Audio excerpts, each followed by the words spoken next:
So this is Module 3, Part B, beginning of Part B. I'm going to start right here with it. So we're talking about arrows and functions and how to, and the this function in here. This is the new part, is that you're creating an object out of this thing. You might ask, what is an object? Think of an object like a blueprint, all right? So it's a template, all right, like a cookie cutter, so-called with it, right? So let's say, imagine I create a whole bunch of cookies for a moment from this star or Christmas tree cookie cutter, or a circle with it. That's what an object is that cookie cutter. You can make different type of cookies out of it, like peanut butter, M&Ms, sugar cookie, chocolate chips with it. That's just the data part, right? So, but every one of those stamp that I stamp the cookie dough, that's the object. That's this right now. I'm creating this object with it, and I'm reusing that object. That's probably one of the hardest things for you to imagine, to understand how that works with it. In this case, you're allocating a memory of this right now in seconds. That's being added up to 1,000 milliseconds or 1,000 seconds in here with it as well. So the arrow functions do not have their own this with it. This exists in a particular function that you write. But when you do arrow functions with it, there is no this. All right. Why this work? Because the arrow function keeps this from the timer with it. Prevent losing the context inside the set interval. Important. Arrow functions cannot be used as a constructor. All right. A constructor is something that if you set these things as a default with it, like I said, if you look at my Microsoft Word up here, for example, it defaults to 12 by default with it, right? And it's defaulted to left align. That's like a constructor programming when they actually created the word with it. So it's defaulted to a particular value, a particular settings. That's what you want to use a constructor. It's just a default setting. Think of it like that with it, all right? So arrow function cannot be used as a constructor. If I want to use something as a default, then I have to use as a function with it as well. They do not have their own argument objects with it, all right? So there is no this. So of course you can't have an argument that you pass across this with it, right? Let's get into a deeper dive of the arrow function with it, all right? 3 things I want to talk to you about. This is page 5 with it. Arrow functions do not have construct, all right? Regular functions have internal method called construct. Remember I tell you what construct is? It's like a default setting that you put into your software with it, which allows them to call the new is a new object with it. Arrow functions do not have an internal method. For example, so this works. Look at this. Function personal name with it. Function personal. Name is the argument here. And I would actually create name as this is my object, and names assigned, the right side assigned to the left side in here with it. Now, in here with it, I create a new user as my object by using the reserved word new. So I call this function called person in here, and I pass across an argument called Alex. Now it's assigned to name. You see that? Name is now passed across as a new object coming across the variable name. An argument called name now is stored into users. Okay, so this is how I created this memory in the memory with it. So Alex here as a string, I could call it XYZ, whatever it is with it, and I would store that person Alex into name, and actually this new person is stored into users. You see that? So that's becoming, so user is what's called the object. All right, remember now, that equal sign means the right side is assigned to the left side. All right. However, this does not work if I do this. Same thing, I have the person called name. I call this object called name, and I assign name to it. Now, this is where you cannot do this with it as well. Look at this. This is the equal and the greater than sign. This is the one that's an arrow, okay? This is an arrow. You cannot do this because there is no this in arrow, right? So you can't create an object called name. This will cause an error. So this is the part that's messed up right here, is this equal greater than sign, which is the arrow. So Kotlin is another type of JavaScript programming with it. It's very typical, just just an easy JavaScript with it. Person is not a constructor in this case with it, right? So you can't use that. That's what that means with it. Number two, arrow functions do not have their own constructor. Constructors rely on this to create a new object instance. For example, a constructor with it. Look at this. So I would actually have car as the function. Here's my model. I create a model, and then it stores into this particular object called model with it, right?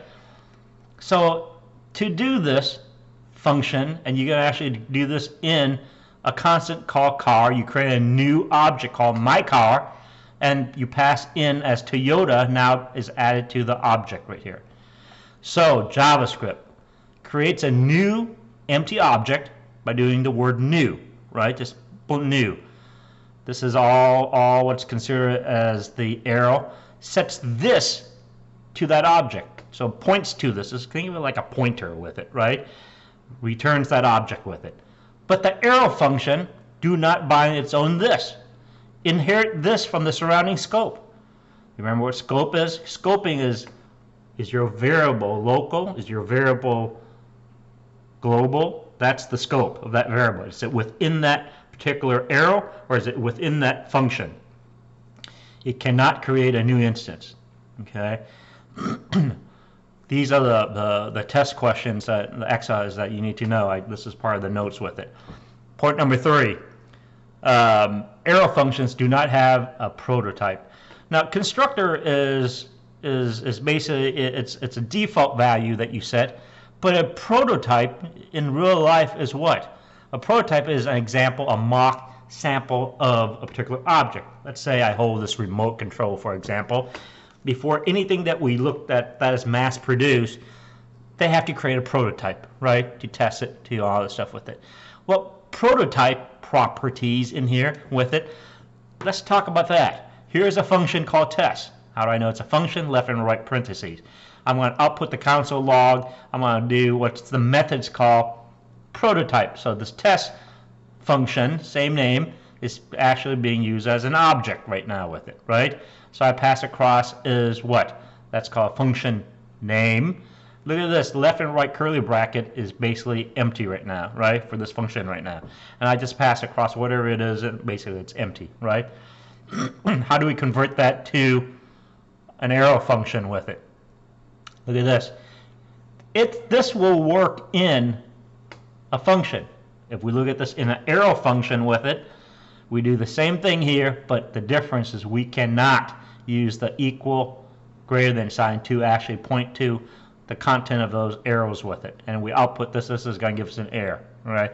So the difference is you only works in the particular functions that you have. Since the constructor rely on the prototype, arrow function cannot act as a constructor, all right? Since the constructor rely on the prototype, the arrow function cannot act as a constructor. All right, summary. Here's what I'm looking at with as well. So I compare the two, arrow functions and irregular functions, and can use the word new. Regular function, yes. Has a prototype for a regular function, yes. Has its own, this function is yes. Good constructor, regular function, yes. Everything else is no on the arrow function with it. What's the point? So arrow function, there's a reason why people use the arrow function, because it's short, convenient, another type of syntax that they can actually do. It's a lot easier to write, cleaner to write arrow functions with it.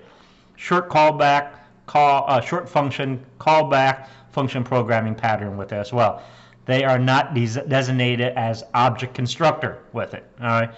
All that we talked about are more in depth of what's called arrow with it.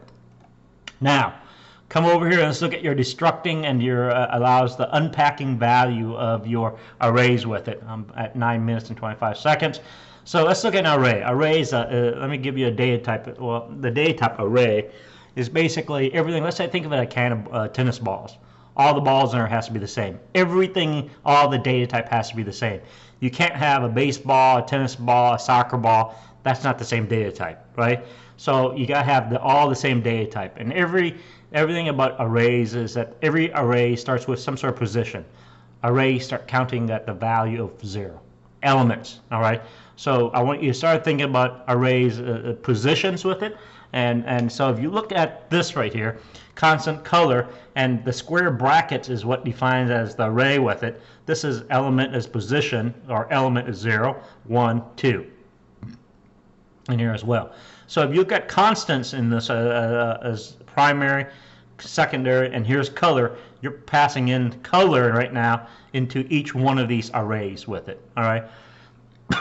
You're going to output log primary. Guess what the first one is going to come across is what? Is red. Guess this is what's defaulted to in the primary. Even if I output secondary here, it's still going to come out as red. All right. Benefits, just cleaner code. Avoid index-based access. Improve readability with it. All right. Object destructing. Now, when you actually destruct the object with it, it just helps you so the arrow is not floating out there. It's taking up memory storage with it. All right. So you can write a bad malware if you don't have your remove the arrow with it. So it's still pointing at some memory in there right now. Think about this right here with it. Here's my constant users. I have name, admin, and active is true. You know, the row and all that stuff with it. I pass users with all these arrays in here, these strings here. I would pass code name and role. Guess what this is going to come out as? Alex, comma, admin, right? Exactly, only needed property. Cleaner access to the object value. Avoid repetition of object.property usage with it. Destructing of the functions with it. So once you have a display user function with it, you pass across name and users. Same thing as name and users up here with it. It's going to output a particular in apostrophe with the $sign. This signifies a string with it as well with it. That's a very, very simple when you call the display user function with this. Why is this useful? Again, cleaner function signature. Avoids repetition of properties with it, and access with it, makes expected object structure clear with it. All right, let me conclude the second part right now. This ends part 2 of module 3, okay, or part B, module 3.